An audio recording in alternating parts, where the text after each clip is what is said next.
Hey everybody, welcome to the 10th and final video in my top 100 games of all time list. As I said previously, there's a playlist link at the bottom. Go ahead and click on that if you're just catching this video. I will have a whole bunch of analysis, which I've kind of promised over the last several videos, but I'm just going to jump in and do the top 10, and then we'll jump into a whole bunch of mumbo jumbo after that. So the number 10 game is a Sentinel Tactics. And this is a fantastic game. I love everything about the game. It, to me, is the best 100% superhero game that is out there. It's a tactical miniatures game where you can play villains, you can play heroes, there's different scenarios, there's all kinds of crazy different abilities and cool card play to go with each of the different characters. The core system is very simple and really does a crazy good job of abstracting multiple different kinds of combat in a very accessible manner, a very subtle manner in a lot of ways. And as I said, you can kind of just play head to head, each player controlling a different couple of characters. You can play as a team, you can play through different scenarios that are in the comic books, which is awesome. And I really just love this game. It's very quick to play, actually, quicker to play than some other games that are sort of like this. So like a battle lore or like a memoir style game or some other miniature style games or tactical games. This one actually plays very quickly. You can easily set it up very quickly. The setup's super quick, especially compared to like a memoir or a little bit less so a battle lore. And then once you get in and play, it's super quick. Like you can play in 45 minutes and feel like you had this big, epic, huge battle, lots of explosions and lasers and special abilities going off and everything like that. And that's what I really like about it. Each of the characters has these cool thematic abilities that make a lot of sense. You can get the miniatures, and the miniature quality, I guess, is probably like a little bit less than people would like, but I've got the painted miniatures, which look really cool. And I really like how they've actually released this. It's got really nothing to do with why I like the game, but it's actually pretty cool. So in terms of like me recommending this game to you, you can buy just the base box and have little tokens and move those around and just play and have a good time with that. And then if you really like it, then you're like, okay, well, I'll grab the miniatures or I'll grab the painted miniatures. There's an expansion which adds a lot of extra stuff in the game. And like I said, basically it's just super fun, and all the different special abilities are awesome, and each of the different characters just works in a unique way, and I just love it. It's so fun. So that's number 10, Sentinel Tactics. Number 9, completely changing gears, is Freedom the Underground Railroad. And more than just being a co-op, this does a whole lot of things for me. It's a deep, heavy, historical theme of a horrible time period in the United States history of slavery. People are trying to free the slaves, or trying to work with sort of the constituencies and the powers that be, as well as sort of physically freeing them from the plantations in the southern United States all the way up through Canada. And so it's got a good rooted historical, roots, and the gameplay is very difficult and intense, and it's very well done gameplay. But it also does something that is very underdone, where somebody tries to tackle a deep, horrible sort of hard subject and does it in such a way that makes you empathize with the time period, empathize with the struggles that everybody was going through, and puts you in a place where, okay, the game isn't necessarily fun, but you're still trying to win, which is a completely different sort of mindset for me. And it's not a game that comes out a whole lot. I mean, we just did play it a couple of months ago, so every couple of months I bring it out and play it, and it's like one that I really don't care about recommending to people, but for me personally, I like to see games that don't sit in the same space, right? And now maybe it's different for me because I'm like a reviewer type of person, and I play like a lot of games, not as many as some reviewers and a lot more than a lot of other folks, right? So I'm kind of in between, I guess you would say. And so you kind of see, oh, cool, another space game, another fantasy game, another trading game, another this game, right? Oh, these are all very safe and fun. And then you get some other games that do other things, but this, I like to see this more, and I hope that people take the art form seriously, because to me it is an art form, and this game is so well crafted and cared for and just executed. The components are great, the mechanics are super streamlined, the different special abilities work, and historically it works, and you learn through the game without even realizing that you're learning the game.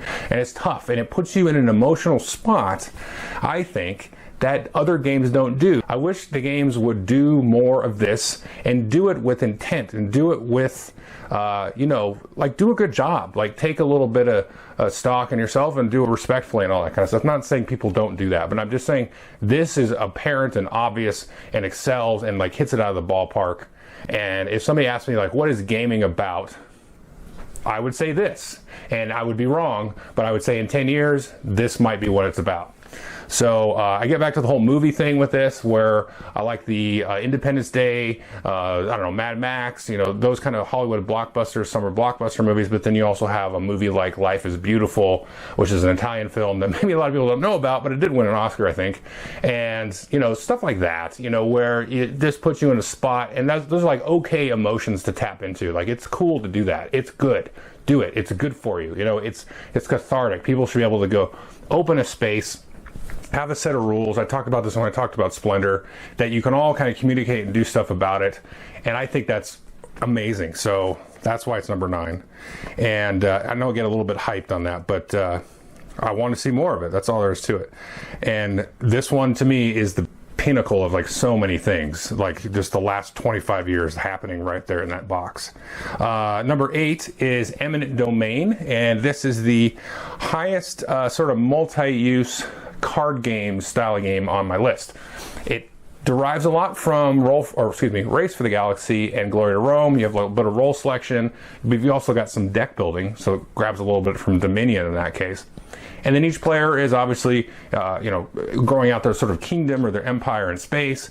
And there is a massive, just huge chunk of technologies in this game, especially when you add the expansion, which I would almost say is required, but I think the game is fine without it. It's just that the expansion just knocks it up into the stratosphere for me with, you know, you've got different sort of starting setup powers, just a ton of different technologies. So there's a lot more to explore and dive into. And it's overwhelming. The number of technologies in the game, even in the base game, is actually overwhelming, but it's legitimately okay to play it, removing all of the advanced technologies and just play with the role selection cards and deck build and colonize planets and do all that. That's absolutely 100% a great way to play.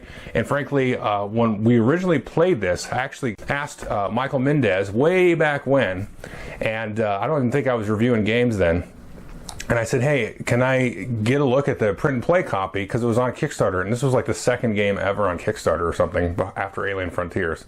There might have been others, but it was real early.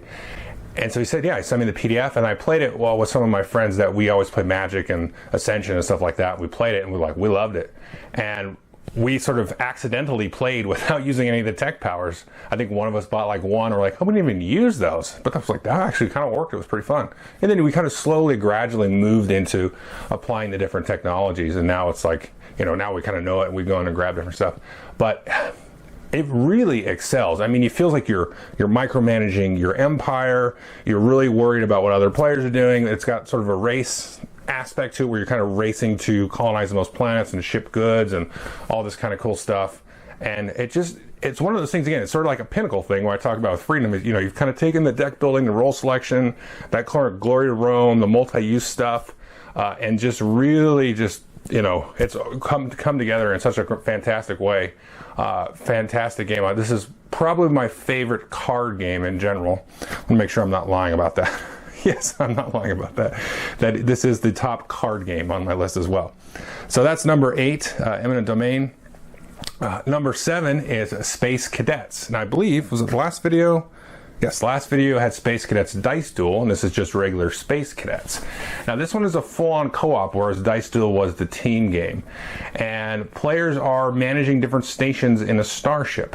And if you've ever played like a little app called Artemis, and there's another one that I've played, actually I haven't played Artemis, well, whatever the other one is that I've played, I forgot the name of. It's kind of like that, but a board game. One person will be the helmsman, one person will control the shields, one person will control the weapons, tractor beam, all that kind of stuff. Similar to Space Cadets Dice Duel, of course, but it's a co-op, and you're flying and you're doing different missions, and you've got the sort of modular map set up. And if you're teaching the game, you can be the captain. And that's a very good way to play the game. I play the game mostly as the captain because I'm often teaching it to new people, and you know, there's a lot to take in. But it's cool because if you have the game, you own the game, you'll learn all different rules and the different roles that people can do, and then you can just teach individually, hey, you do this, you do this, you do this, and they'll work together and everybody gets to see how everything works.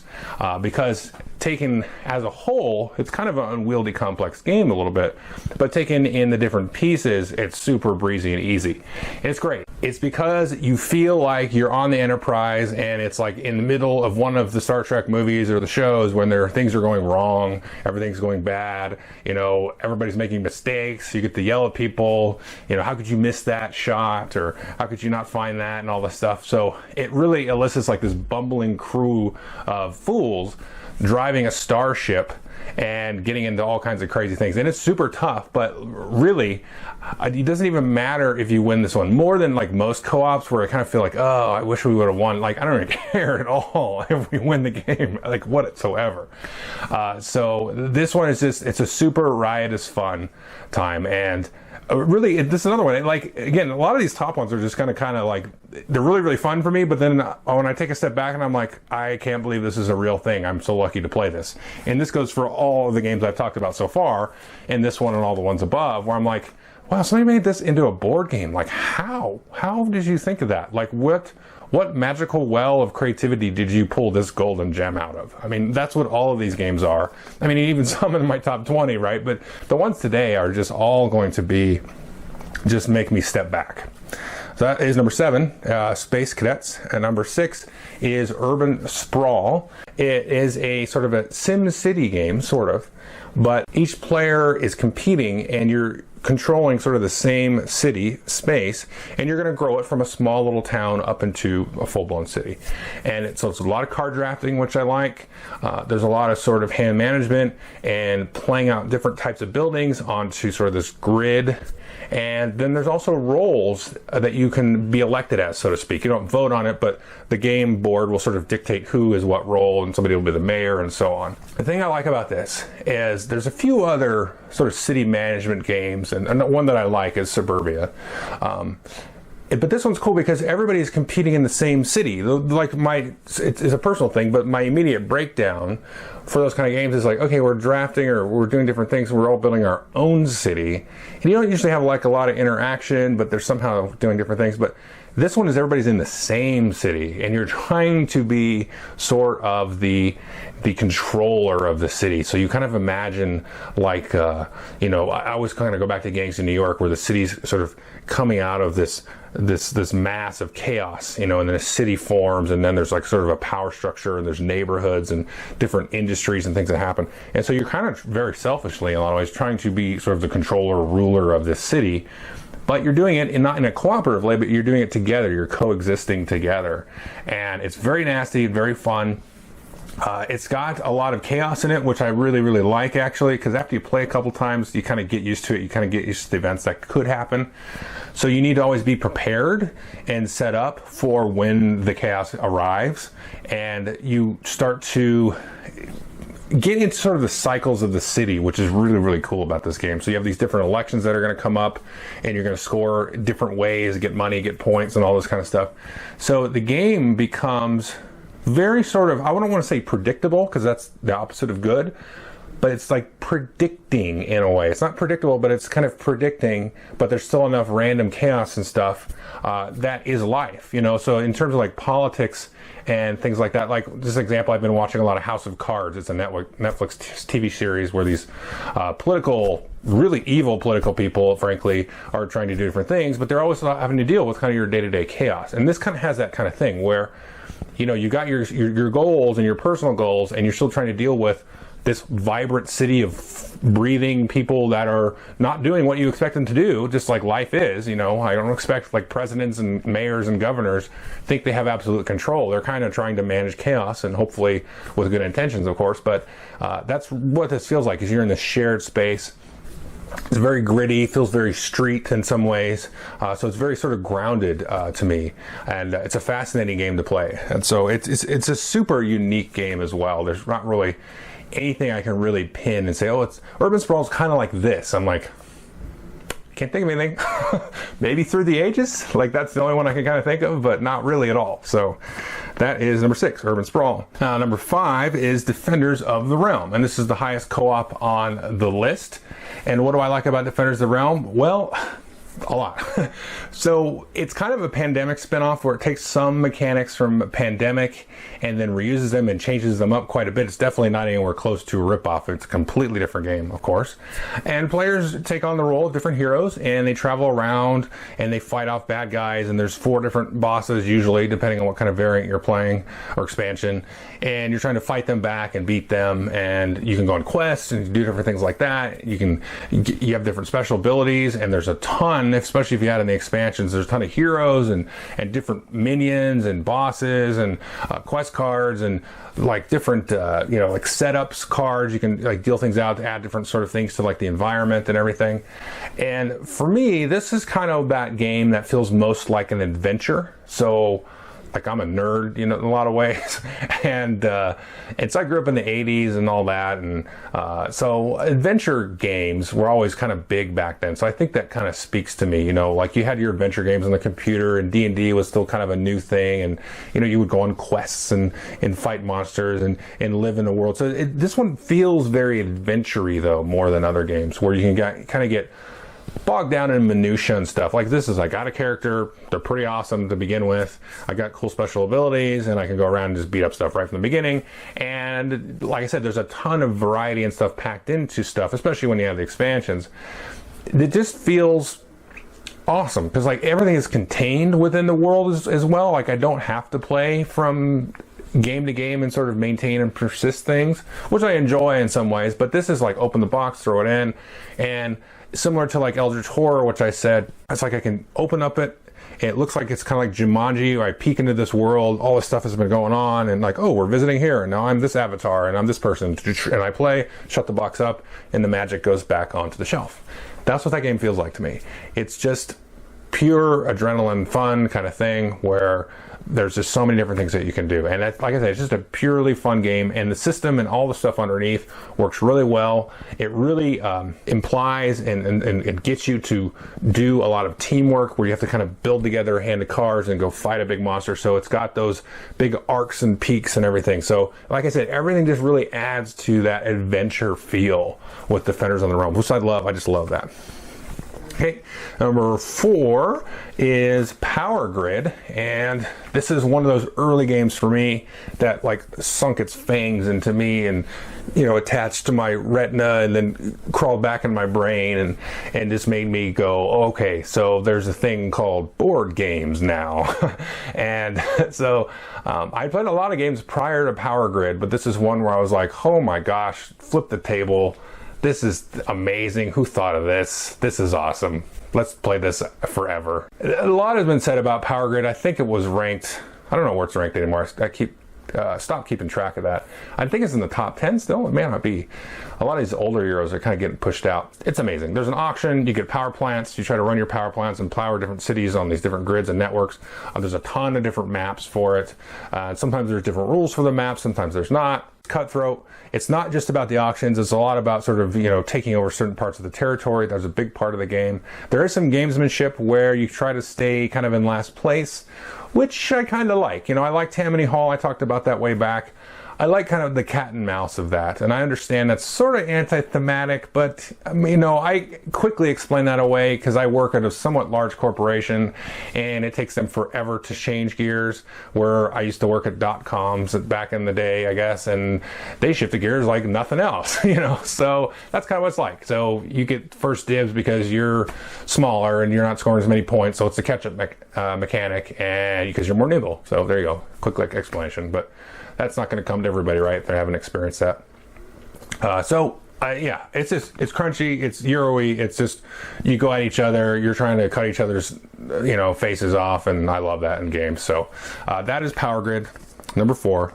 Number 3 is One Night Ultimate Werewolf, which was my number 1 game from last year. We still are playing this a lot. I would say every time, but most times we'll play it several times in a row. We'll just throw together roles, and then we'll play it and be like, that was kind of weird. Let's play it again. The same roles. Okay, now we got it. Now there's a meta game. and we play it like 5 times in a row with the same set of rolls. We're like, oh, that was pretty cool. That was kind of, it didn't work out for, very good the first time, but now we kind of got it. And you get these kind of liar things, and you get like sick of it, or like, get the Tanner out of here. I hate the Tanner. I don't want to play the Tanner anymore. Or I don't want to play the Mystic Wolf or whatever. It's awesome. I mean, it's just, we play it all the time. It's super fun. There's metagaming, there's strategy and how you lie. It's also really, really fun and funny when things happen that you don't expect, which is like every other single game of Werewolf. We're like, oh, I didn't expect this to happen. The interactions are crazy. And it's just like, again, one of those things you just go back to the well, pull it out, magic happens, you put it away, you put it back on the shelf. So it's an amazing game. And I don't think I can explain it much more than that, really. If you haven't seen the game, I did a review of it. There's a lot of reviews. It's a pretty recent game. So One Night Ultimate Werewolf, if you have not heard of it somehow. Okay, that was number 3. Number 2 is Tigris and Euphrates. Another older game. What do I say about this? This one is a war game, and it's a Euro, and it's an abstract, and it's thematic. I will go to my grave on this one saying it's thematic. You have 4 different colored tiles.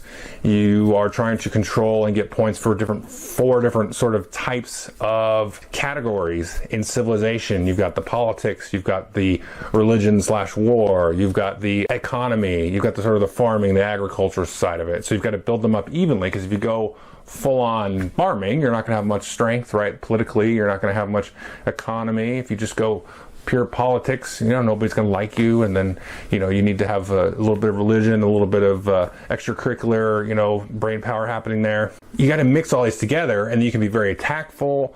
It's kind of that sort of chess and checkers kind of feel. You can do different things, like all of a sudden a monument can pop up on the board, which kind of changes it up.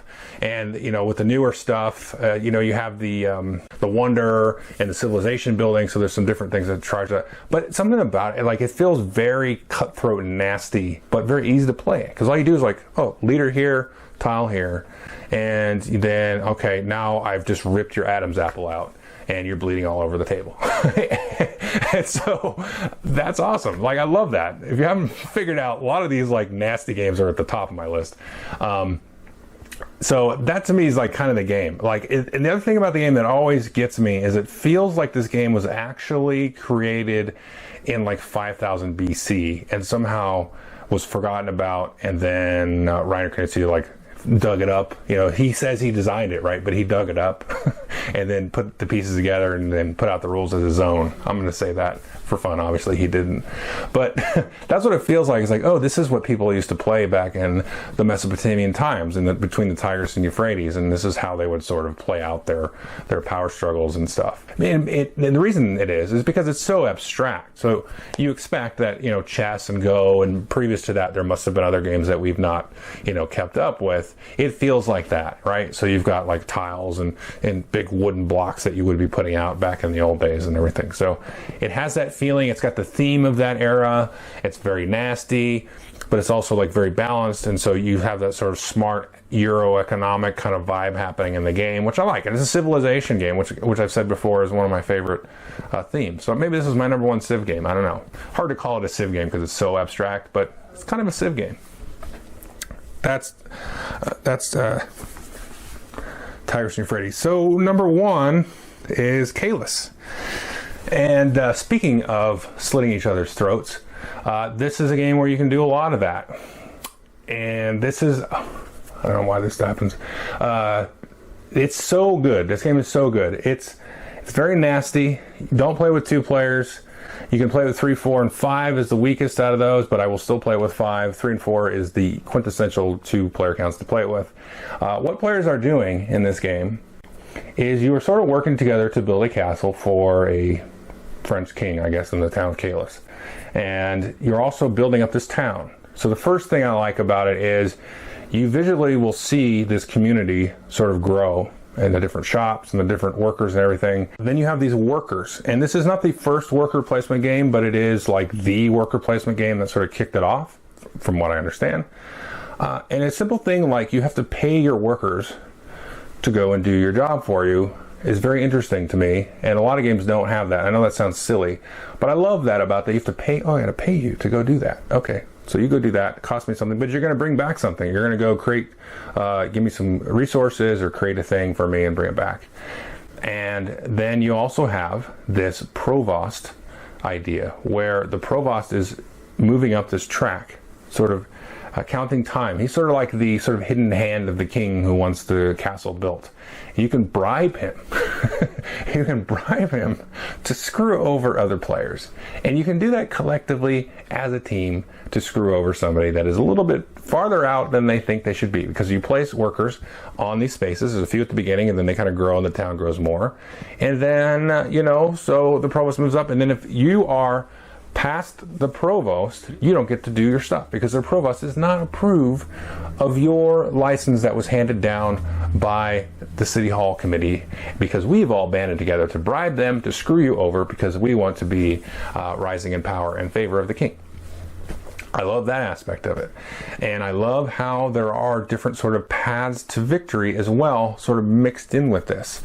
So you can kind of go and do these batches of these constructions for the castle itself. You can build the tower and the walls and all that, kind of score a lot of points that way.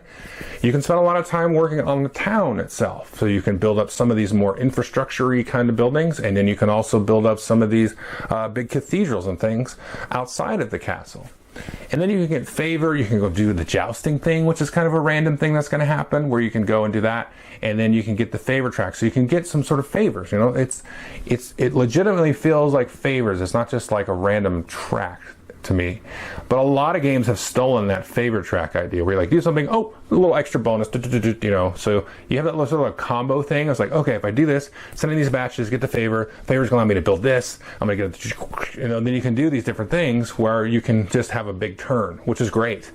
But mixed into that is like just bloodshed, and you can just be nasty to people. You can just take things from people, but you got to pay people. You got to have your economy up. So it kind of just balances, like, just on this.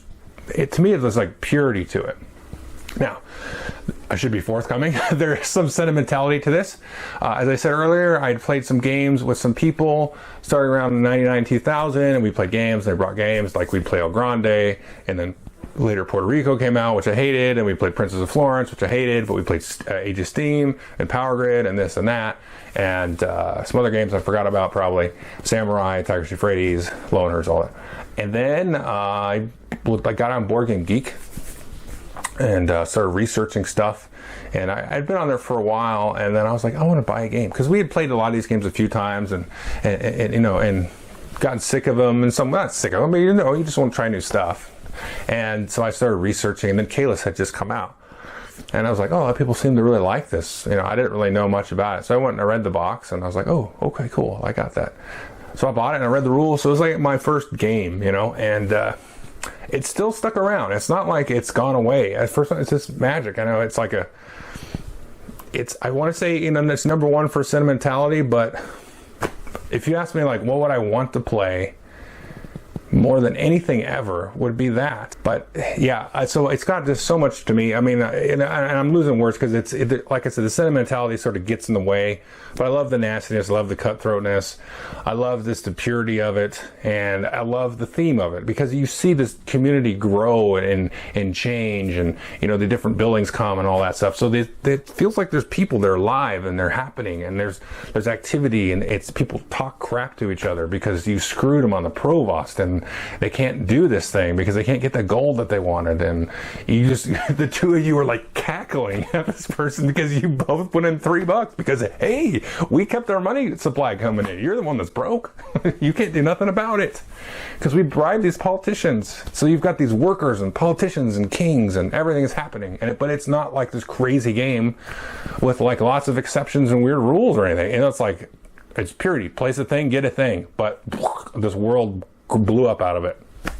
So there you go. That's the number one.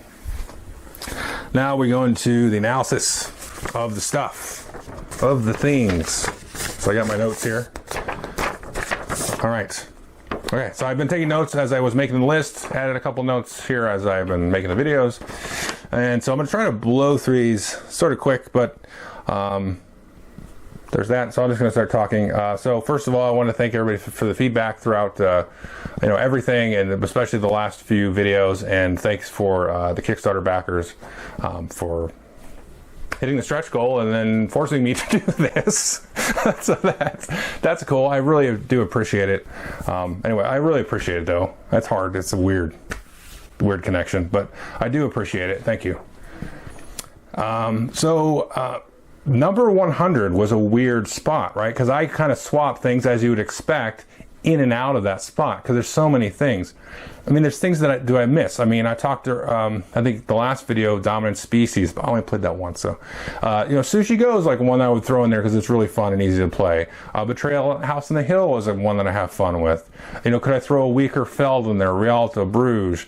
I talked about Twilight Imperium and Mage Knight, bigger games. So, one thing is you notice there's a variety of games because I play in a variety of environments. I play with my son, I play with my wife, I play with my folks, I play with my brother and his wife a little bit, and I play with my gamer group, and I play with other friends of mine that are gamers and more video gamers once in a while. I play at work, so I have different environments, and so this is going to sound stupid, but it's kind of a good example. It's like I wouldn't play Twilight Imperium 3 at work, right? But that doesn't mean I don't like Twilight Imperium 3, or I wouldn't play necessarily, I don't know, Sushi Go at game night, even though we've done that. That's more of a casual game that I would play, at work or at a restaurant or something like that. So, like, those are different moments with different people and different environments. And to me, there's like not one that's more than the other. And so, one thing that is, it's like, it almost has like an anchoring foothold over, I'm going to hate myself for saying this, over the hobby. So it's like game night is like the hobby, right?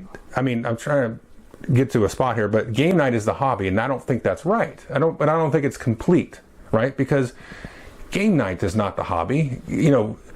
Playing with you and your spouse is not the hobby. Playing with you and your children is not the hobby. There's so many different things, and to me, I cherish each of those things, so that's why there's the variety here, and that's why something like Mage Knight isn't going to get in here, even though it's an amazing game. And if you had to ask me, like, what is a better designed game, Sushi Go or Mage Knight, I mean, that's not even a question I can answer. So there's that. So that's just the point. It doesn't make, there's nothing to derive from that. It just is what it is. Now there's newer games, 2015 games, which I don't yet have in my possession, but I've played, that would be on this list. The two that come to mind are Spyfall, which I should have probably next week, and Hands in the Sea, which I played a prototype for, which I will probably have at the end of the year. Those would be on my top 100, no question. So just know that. So there's some games on here that would show up. So so I've ruined my Spyfall review, of course. So that's all right. I'll still review it. And now I will do a little bit of house cleaning and talk about a couple that are missed, and then I'm going to do a couple other things. So I'll do a blog post and stuff. So I'll mention some of these other games that I talked about and kind of break it down. I'm going to just do like a quick list of like all these games that like almost made the 100, and then just so other good games that, and a lot of people like to read these lists and go and then go research every single thing on Board Game Geek that they haven't heard of, which is what I used to do. So I'll do that. So the breakdown of years, it seems like it sort of centers around 2011 is sort of the coagulate point for me. In terms of the games, there's some new games, obviously One Night on Ultimate Werewolf, and older games like Calais and Tigris and Euphrates, even older. I mean, Acquire is on here. So I think there's a good breadth of things. I think games are, get into this are we in the golden ages of gaming or game design? I don't know. I'd say we're past the golden age of game design, but what do I know? I'm always surprised. I'm always surprised by these micro games and these more social games like One Night. I think that's a new thing that did not exist 10 years ago at all. But I think maybe we're past the golden age of Euro design. I don't know. That's a paper I don't care to write. You know what I mean? So at the end of the day, now we're at the golden age of gaming. Maybe.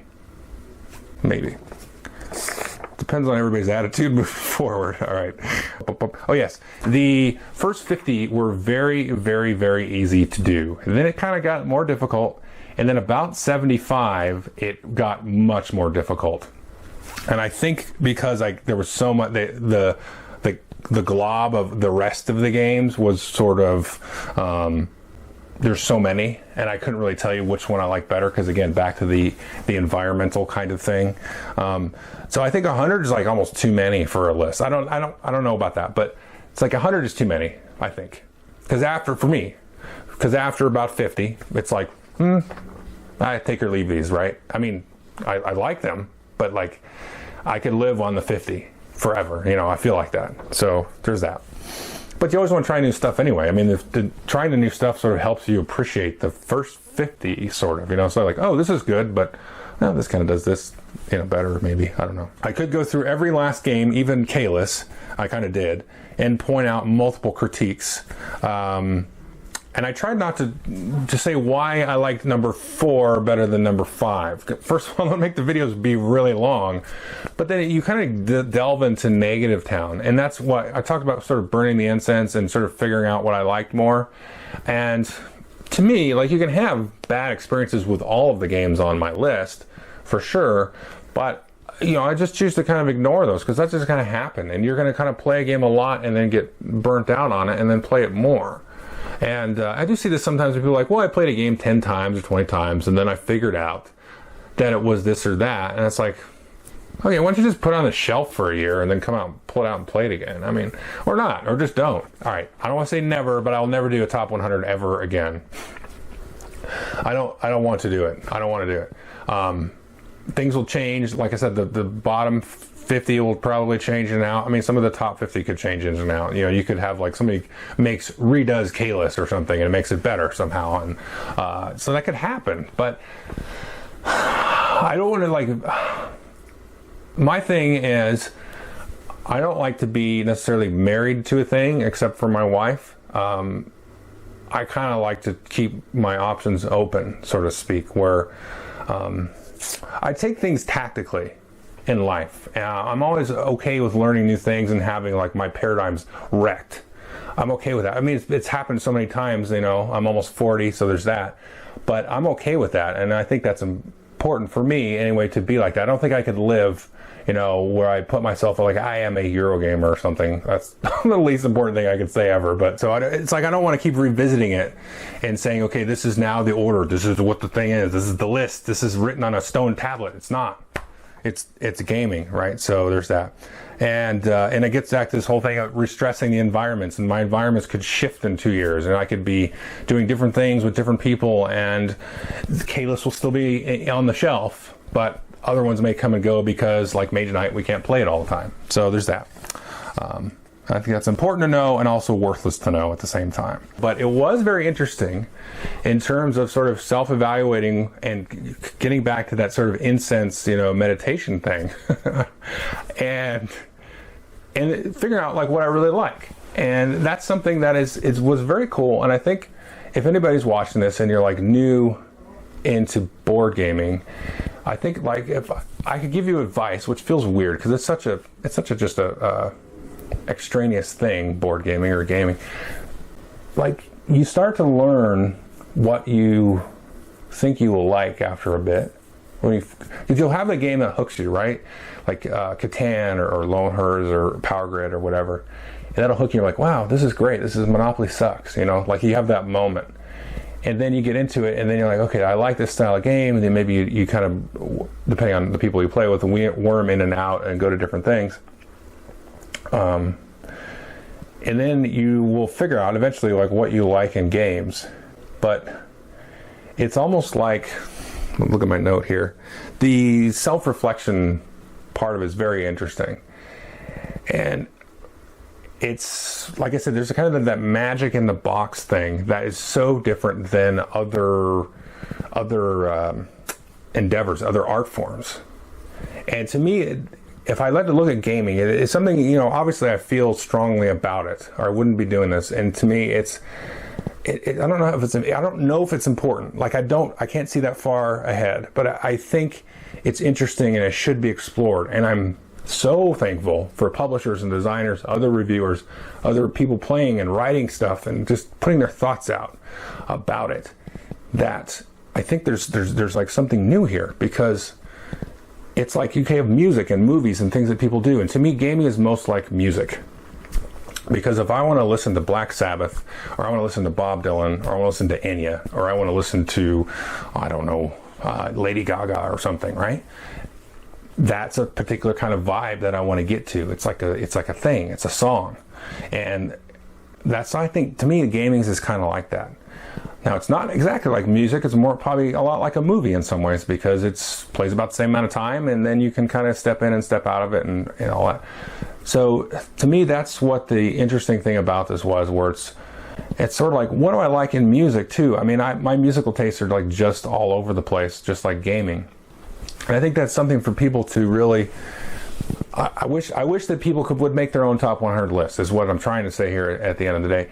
Is you have that sort of self-reflection, and you kind of like, you start to lose all of these terms like worker placement, Ameritrash, and Euro, and co-op, and just things, and it becomes more like, I can't tell you what it is, right? Because it's verbalizing it is very difficult, but the verbalization is there. Like, if you think long enough, you can recover.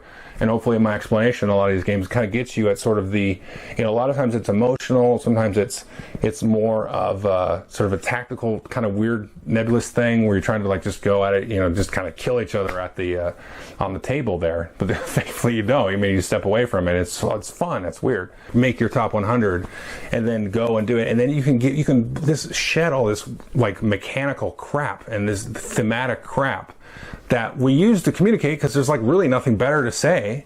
But I think we should keep all of those words, the worker placement and Ameritrash and Euro and all this stuff. People always are like, oh, I wish we would use that word, but I know what you're talking about when you say it. For me, if you tell me something's Ameritrash, I'm gonna get it. I'm gonna say it's Euro. I'm gonna say worker placement. Okay, I got that a little bit. Oh yeah, it's a little different. They made some twists, and I can expect that. But then you make your own top 100, then you know how you're going to approach each of those kinds of categories. Okay, so that's all the notes I had. So I know, I'm sorry if that was kind of, again, self-indulgent a little bit there at the end. But so thanks again. All right, saying bye to a camera is weird sometimes. Bye, thanks.